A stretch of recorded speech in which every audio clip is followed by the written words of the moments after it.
Please like and subscribe. Lakshmi delivery అయిన హాస్పిటల్కి ఇంకా దేవయాని ఫోన్ చేసి డీటెయిల్స్ అడుగుతుంది. ఇంకా కవల పిల్లలు పుట్టారని చెప్పడంతో ఇంకా దేవయాని ఒక్కసారిగా షాక్ అవుతుంది. ఇంకా మనిష ఏమైందని అడిగితే నా గెస్ కరెక్ట్ అయింది, లక్ష్మికి ఆ రోజు పుట్టింది కవల పిల్లలంట అని చెప్తుంది. ఇంకా జున్ను లక్ష్మి కొడుకే అన్నమాట అని కన్ఫామ్గా తెలియదు, కానీ ఇప్పుడు తెలుసుకోవాలి అని చెప్పి దేవయాని అంటుంది. ఇంకా జున్నుకి లక్ష్మికి DNA టెస్ట్ చేయిద్దామంటే ఇప్పుడు అవన్నీ ఏమీ వద్దని ముందు మిత్ర చేజారకుండా చూడమని చెప్తుంది. ఇంకా మరోవైపు జున్ను లక్కీలకు వివేక్ ఫోటోలు తీస్తూ ఉంటాడు. ఇంతలో జాను ఆ ఫోటోలు వద్దని ఇంకా గోపిక కృష్ణలకు అది సరిపోదు అని అంటుంది. ఇంకా వాళ్ళిద్దరు మాట్లాడుకుంటుంటే లక్కీ జున్ను వెళ్ళిపోతారు.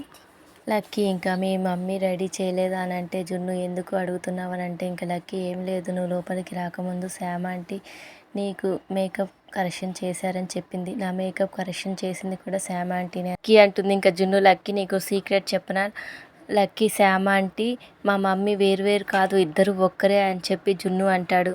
ఇంకా లక్కీ చెప్పగానే లక్కీ నిజమా అంటుంది. ఇంకా ఇంతలో అరవింద, జయదేవ్, వివేక్, జానులు వస్తారు. అవునని నిజమే అని అందరూ చెప్తారు. ఇంకా ఎందుకు లక్ష్మి అమ్మ అలా ఎందుకు వచ్చిందని లక్కీ అడుగుతుంది. ఇంకా ఇంట్లో కొన్ని ప్రాబ్లమ్స్ ఉన్నాయని అవి సాల్వ్ అయ్యే వరకు ఈ నిజం ఎవరికి తెలియకూడదని చెప్తారు. ఇంకా లక్కీ సరే అని వెళ్ళిపోతుంది. పిల్లలకు నిజం తెలిసినందుకు అరవింద ఇంకా సంతోషపడుతూ ఉంటుంది. ఇంకా మిత్ర కూడా నిజం తెలిస్తే బాగుంటుందని అనుకుంటారు. ఇంకా మరోవైపు పిల్లలిద్దరూ లక్ష్మి రూమ్లోకి వెళ్తారు. ఇంకా లక్కీ లక్ష్మిని హగ్ చేసుకుంటూ లక్ష్మి ఇంకా ఏమైంది లక్కీ చెప్పు ఏమైంది అని అడుగుతూ ఉంటే లక్కీ అమ్మ నువ్వు సంయుక్తవి కాదు లక్ష్మి అమ్మవని నాకు తెలిసిపోయింది, జున్ను చెప్పాడు అని అంటుంది. ఇంకా లక్కీ చెప్పగానే అందరూ ఇంకా రూమ్లోకి వస్తారు. లక్కీకి నిజం తెలిసిందని సైగ చేస్తారు.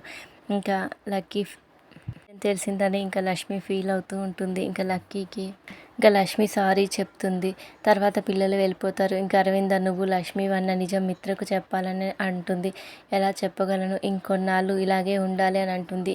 అయితే ఆలోపు మనిష మిత్రకు దగ్గర అవుతుందని జయదేవ్ అంటాడు. అయితే మనిష దగ్గర నుంచి ఎవిడెన్స్ తీసుకునేంత వరకు ఇలాగే ఉంటానని ఇంకా లక్ష్మి అంటుంది. ఇంకా పిల్లలు కింద ఆడుకుంటుంటే దేవయాని పైనుంచి ఇంకా పూలకొండి కిందకు తోసేస్తుంది. ఇంకా అప్పుడే మిత్ర బయటికి వస్తూ ఉంటాడు. మనిష వెళ్ళి ఇంకా లక్కీని కాపాడినట్టు నటిస్తుంది. ఇంకా ఇంతలో అందరూ ఏమైందని పరిగెత్తుకొని వస్తారు.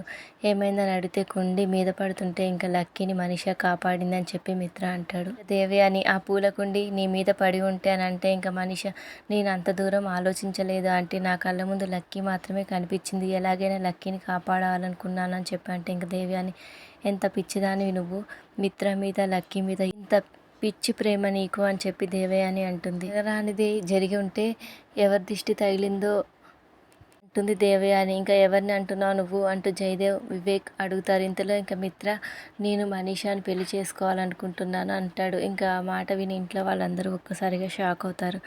Thank you for watching. Please subscribe my channel.